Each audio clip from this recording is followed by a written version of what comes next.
అర్ధరాత్రి నిండు గర్భిణి నొప్పులు ప్రారంభమయ్యాయి. చుట్టూ అడవి, సరైన కాలిబాట కూడా లేదు. ఏకంగా 2 కిలోమీటర్ల మేర ఆ నిండు చూలాలని నడిపించాల్సిన దుస్థితి. అదే పట్టణాల్లో, గ్రామాల్లో అయితే చిటికేస్తే చాలు అంబులెన్సులు పరుగులు పెట్టుకుంటూ వచ్చేది. కానీ ఇక్కడ మాత్రం నొప్పులతో అడుగు వేయలేని దుస్థితిలో ఉన్న ఆ తల్లి అల్లాడిపోయింది. అర్ధరాత్రి నిండు గర్భిణి నొప్పులు ప్రారంభమయ్యాయి.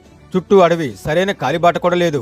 ఏకంగా 3 కిలోమీటర్ల మేర ఆ నిండు చూలాలని నడిపించాల్సిన దుస్థితి. అటవీ ప్రాంతంలో నివసిస్తున్న గిరిజనులను ఉద్ధరిస్తామని డప్పులు, డంకాలు మోగించుకుంటున్న పాలకులకు, కాగితాల్లోనే అభివృద్ధి గణాంకాలను పవర్ పాయింట్ ప్రజెంటేషన్ చూపే అధికారులకు నిత్యం గిరిజనులు పడుతున్న వేదనలు మాత్రం అర్థం కావు. అర్థమైనా పట్టించుకోరు. ఇది గిరిజన గొంతు నుంచి ధ్వనిస్తున్న ఆవేదన.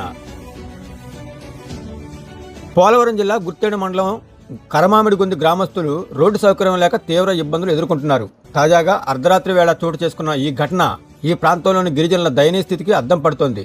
గిరిశిఖర గ్రామాల్లో నివసించే ఈ గిరిజన గ్రామాలకు సరైన రోడ్డు సౌకర్యం లేక వారు పడుతున్న బాధలు మాత్రం వర్ణనాతీతం. వివరాల్లోకి వెళ్తే దారగెడ్డ పంచాయతీలో కరమామిడిగొంది గ్రామానికి చెందిన వలల వసంతకుమారి అనే గర్భిణికి అర్ధరాత్రి 12 గంటల సమయంలో ప్రసవ వేదన మొదలైంది. గ్రామానికి సరైన రోడ్డు సౌకర్యం, వాహన సౌకర్యం లేకపోవడంతో ఆశా వర్కర్తో కలిసి గ్రామస్తులు ఆమెను అడవిలో 3 కిలోమీటర్ల మేర కాలిబాటన కొండలు, వాగులు దాటుకుంటూ గుండ్రాళ్ల గ్రామం వరకు తీసుకువెళ్లారు. అక్కడి నుంచి అంబులెన్స్ వాహనం ద్వారా ప్రభుత్వ ఆసుపత్రికి తరలించాల్సి వచ్చింది. స్వాతంత్రం వచ్చి ఇన్నేళ్లవుతున్నా తమ ఊరికి రోడ్డు మార్గం లేదు. అత్యవసర సమయంలో ప్రాణాలు అరిచేతులు పెట్టుకుని బతకాల్సి వస్తుందని గ్రామస్తులు ఆవేదన వ్యక్తం చేస్తున్నారు. పాము కాటు వేసినా గుండ్రాల వరకు మోసుకు వెళ్లడమే తమకు దిక్కయిందంటూ గ్రామస్తులు కన్నీటి పర్యంతమవుతున్నారు. ఆ తండాలో 10 ఓట్లు ఉంటాయి. వారికి సౌకర్యాలు కల్పిస్తేనేం, కల్పించకపోతేనేం అనే నిర్లక్ష్య ధోరణి.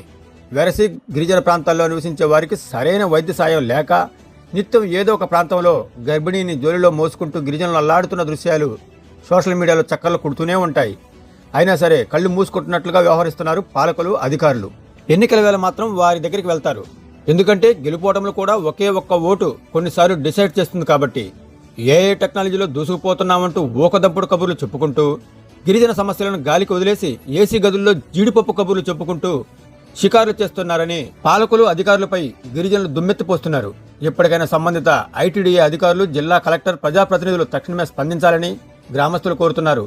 కరమామిడిగొంది గ్రామానికి తక్షణమే రోడ్డు మార్గం ఏర్పాటు చేయాలని, భవిష్యత్తులో ఇలాంటి ప్రాణాపాయ స్థితి ఏ గర్భిణీకి రాకుండా చూడాలని దారగడ్డ పంచాయతీ ప్రజలు కోరుతున్నారు.